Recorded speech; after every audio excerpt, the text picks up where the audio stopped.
Hello viewers, I am S M Arif. इससे पहले की वीडियो में मैंने आपको प्रेजेंट के चारों टेंस पढ़ा दिए। Present indefinite tense, present continuous tense, present perfect tense, present perfect continuous tense.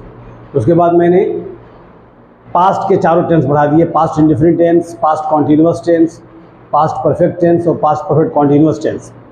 आज मैं इस वीडियो में आपको फ्यूचर इंडेफिनिट टेंस पढ़ाने जा रहा हूँ और मुझे उम्मीद है कि जब सारे टेंस आपके मुकम्मल हो जाएंगे तो आपको स्पोकन करने में बहुत आसानी हो जाएगी। उसके बाद हम लोग फिर एडवांस अंग्रेजी की तरफ प्रोसीड करेंगे। तो आइए फ्यूचर इंडेफिनिट टेंस की पहचान देखते हैं क्या है। फ्यूचर इंडेफिनिट टेंस पहचान है जिस सेंटेंस के आखिर में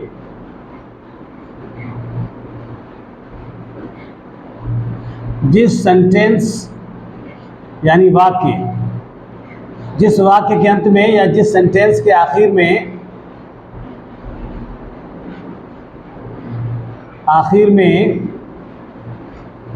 जाएगा, खाएगा, पढ़ेगा,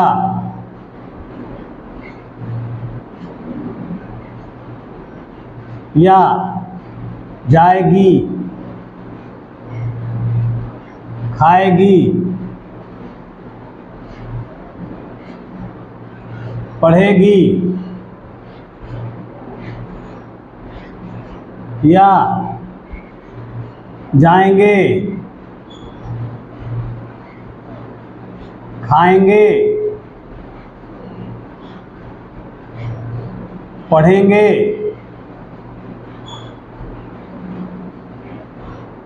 या जाऊंगा, खाऊंगा,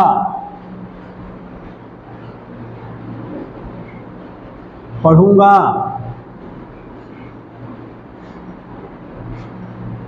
एटसेट्रा इत्यादि शब्द आए तो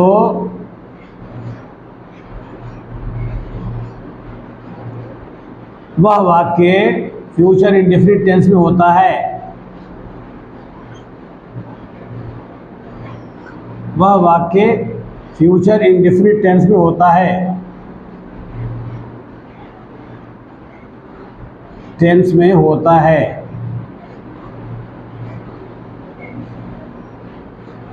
जैसे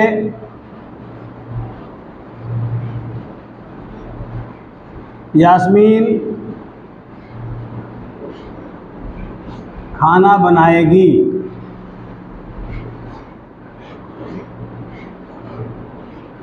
इसमें बनाएगी एगी आ गया, तो गागी, सिर्फ गागी नहीं देखना है, फ्यूचर के सभी टेंस में गागी गे आता है। लेकिन गागी गे से ये नहीं समझ में आएगा कि फ्यूचर इंडेफिनिट है कि फ्यूचर कॉन्टिन्यूअस है या फ्यूचर परफेक्ट है या फ्यूचर परफेक्ट कॉन्टिन्यूअस है।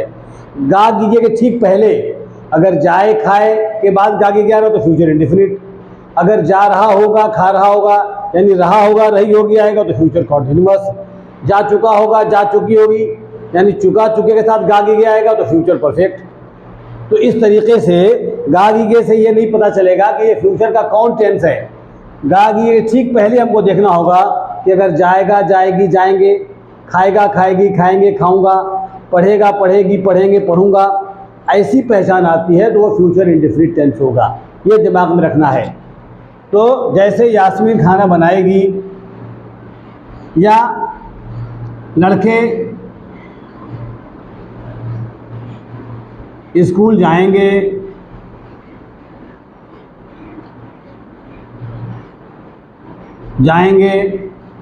मैं काम करूँगा,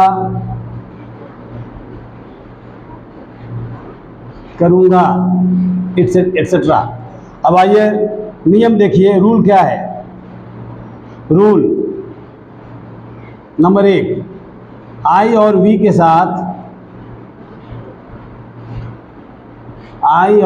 के साथ शैल लगाते हैं। शैल क्या है? हेल्पिंग वर्ब है। शैल प्लस वर्ब का first form plus object plus etc का इस्तेमाल करेंगे आई और वी के साथ। और रूल नंबर 2, बाकी सभी, चाहे वो जितने भी सब्जेक्ट हों, बाकी सभी सब्जेक्ट के साथ, बाकी सभी सब्जेक्ट के साथ विल लगाएंगे। विल प्लस वर्ब का first form plus object plus etc, यानी फ्यूचर इंडेफिनिट में आई और वी के साथ शैल लगाना है और बाकी के सभी के साथ विल लगाना है। जैसे मैं बाज़ार जाऊंगा, आई शैल गो टू मार्केट, लेकिन अगर आई के जगह पे नदीम बाज़ार जाएगा तो नदीम के साथ विल लगा देंगे, Nadeem will go to market. लेकिन ये कोई बहुत बड़ी शर्त नहीं है कि आई और वी के साथ शैल ही लगाना है। अगर आप काम के होने की संभावना बढ़ाना चाहते हैं, एकदम बिल्कुल पुख्ता करना चाहते हैं कि काम हो ही जाएगा, तो आई और वी के साथ विल लगा दीजिए और बाकी के साथ शैल लगा दीजिए, यानी एकदम पलट दीजिए। आप जहाँ विल लगाते हैं वहाँ शैल लगा दें और जहाँ शैल लगाते हैं वहाँ विल लगा दें, तो काम के होने की संभावना 200% बढ़ जाएगी। जैसे मैं खाना बनाऊंगा, आई विल कुक फूड, अब ये काम होने की संभावना ज़्यादा होगी। और आई शैल कुक फूड, इसमें काम होने की संभावना कम है। नदीम स्कूल जाएगा, नदीम के साथ विल लगना चाहिए, लेकिन हम कहते हैं नदीम शैल गो टू स्कूल, इसमें उसके स्कूल जाने की संभावना ज़्यादा है। तो शैल और विल का कोई ऐसा बहुत ही शर्त नहीं है कि आई और वी के साथ सिर्फ शैल ही लगेगा, आई और वी के साथ विल भी लग सकता है।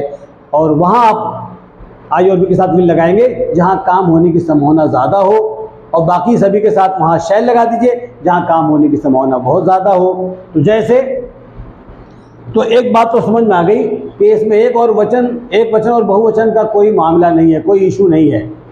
आप एक वचन बहुवचन सबके साथ शैल लगा सकते हैं, सबके साथ विल लगा सकते हैं। ठीक है, तो आइए पहला एग्जाम्पल है, यास्मीन खाना बनाएगी। पहले यास्मीन, उसके बाद गी, गा गी के लिए विल लगाता है, विल, उसके बाद बनाएगी कुक, उसके बाद खाना के लिए food. Yasmin will cook food,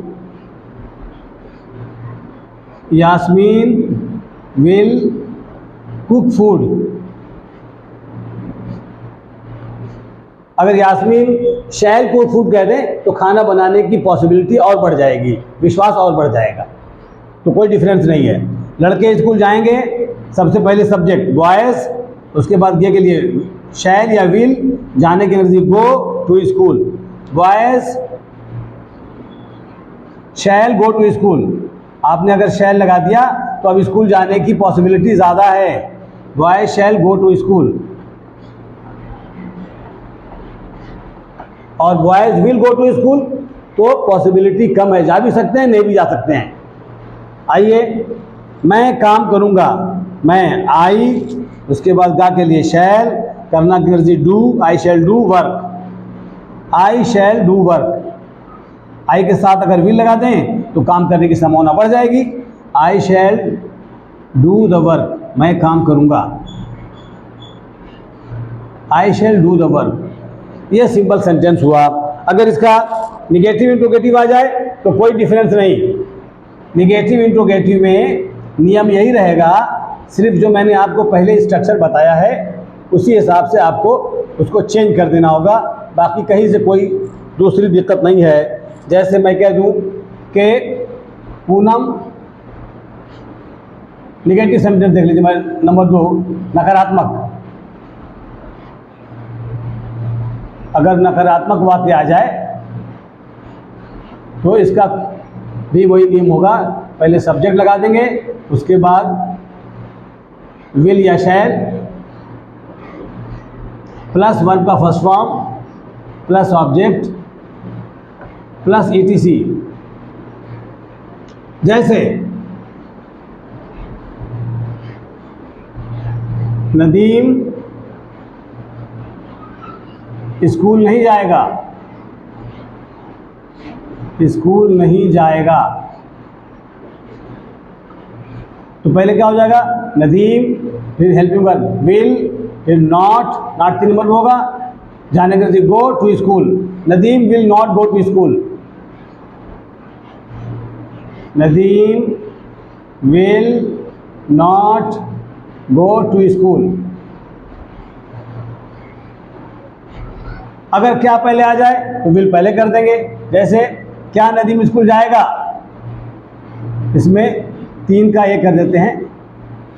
अगर क्या पहले आ जाए तो, हालांकि ये सब नियम मैं पहले बता चुका हूँ, लेकिन मैं इसको फिर से आपको सिंप्लीफाई कर दे रहा हूँ। अगर क्या पहले आ जाए तो क्या करेंगे? सबसे पहले नंबर 1 पे विल या शैल, दोनों में से कोई एक लिख देंगे। नंबर 2 पे सब्जेक्ट।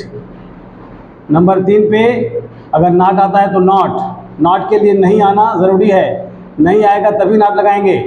नंबर 4 पे वर्ब का फर्स्ट फॉर्म। नंबर 5 पे ऑब्जेक्ट। जैसे क्या नदीम स्कूल नहीं जाएगा,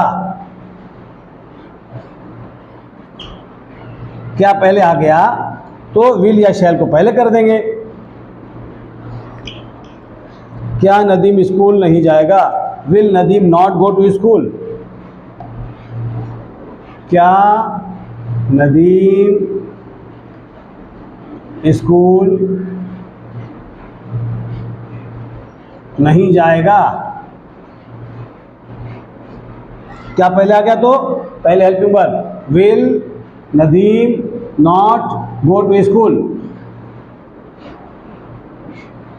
यहाँ शैल भी लगा सकते हैं आप, shall Nadeem not go to school, कोई डिफरेंस नहीं है। Will Nadeem not go to school, go to school. 3 का बी, अगर वाक्य में, अगर वाक्य के अंदर क्या, क्यों, कैसे, कब, कहाँ, कौन, कब, कहाँ, कौन प्रश्न आ जाए तो, प्रश्न आ जाए तो नंबर 1 पे क्वेश्चन वर्ड, जो क्वेश्चन वर्ड है, क्या, क्यों, क्या रहा तो व्हाट, क्यों आ रहा तो वाई, कहाँ आ रहा तो कब, वेयर, क्वेश्चन वर्ड लिख देंगे सबसे पहले। उसके बाद हेल्पिंग वर्ब शैल या विल, शैल या विल लिख दीजिए। क्वेश्चन वर्ड प्लस विल या शैल प्लस सब्जेक्ट प्लस, अगर नॉट आता है तो नॉट लगा दीजिए, अगर नहीं आता है तो नॉट लगा दीजिए, प्लस वर्ब का फर्स्ट फॉर्म प्लस ऑब्जेक्ट।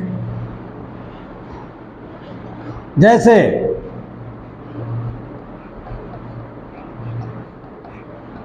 जैसे नदीम स्कूल क्यों नहीं जाएगा, क्यों नहीं जाएगा,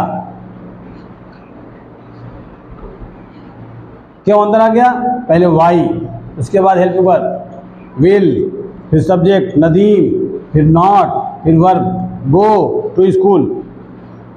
Y will Nadeem not go to school. इसको यहाँ बना लीजिए ताकि आपका सारा कंफ्यूजन दूर हो जाए। हर तरह के सेंटेंस जब आप बना लेंगे तो आपका कोई डाउट बाकी नहीं रहेगा। तो नदीम स्कूल क्यों नहीं जाएगा, पहले क्यों, वाई, उसके बाद हेल्पिंग वर्ब विल, फिर Nadeem, why will Nadeem not go to school, go to school. तो व्यूअर्स, मैंने आपको स्ट्रक्चर पहले बता चुका हूं मैं कि सिंपल सेंटेंस का स्ट्रक्चर क्या होगा, निगेटिव का क्या होगा, पहले क्या आएगा तो उसका स्ट्रक्चर क्या होगा, सेंटेंस के अंदर क्या, क्यों, कैसे आएगा तो उसका स्ट्रक्चर क्या होगा। तो उसको बार बार रिपीट करने की ज़रूरत नहीं है, लेकिन फिर भी मैंने यहाँ उसको रिपीट कर दिया है। तो अगर सेंटेंस के आखिर में जाएगा, जाएगी, जाएंगे, जाऊँगा, खाएगा, खाएगी, खाएंगे, खाऊँगा, पढ़ेगा, पढ़ेगी, पढ़ेंगे, पढ़ूंगा, अगर ऐसे शब्द आते हैं तो वो फ्यूचर इंडेफिनिट टेंस होगा। उसमें आई और वी के साथ आप शैल लगाएंगे नॉर्मली और बाकी के साथ विल लगाएंगे। लेकिन अगर आप काम के होने की संभावना को बढ़ाना चाहते हैं तो आई और वी के साथ विल लगा दीजिए और बाकी सभी के साथ शैल लगा दीजिए। जैसे माँ आराम करेगी, मदर विल टेक रेस्ट। माँ आराम नहीं करेगी, mother will not take rest. क्या माँ आराम करेगी, तो विल पहले हो जाएगा, विल मदर टेक रेस्ट। क्या माँ आराम नहीं करेगी, will mother not take rest. माँ आराम कब करेगी, कब सवाल आ गया तो पहले कब, when will mother take rest. माँ आराम क्यों नहीं करेगी, why will mother not take rest. तो ये फ्यूचर इंडेफिनिट टेंस की पहचान थी और इसका पूरा रूल मैंने बताया। मुझे पूरी उम्मीद है कि आपको फ्यूचर इंडेफिनिट टेंस समझ में आ गया होगा। अगर मेरी ये वीडियो पसंद आए तो आप इसे सब्सक्राइब करें, लाइक करें, शेयर करें, आइकन बेल को ज़रूर प्रेस करें ताकि हमारी सारी वीडियोज़ बराह रास्त आप तक पहुंचती रहें, आप उसकी स्टडी करते रहें और उसका एडवांटेज आपको मिलता रहे। इसी के साथ मैं आपसे इजाज़त चाहता हूं। अल्लाह हाफ़िज़।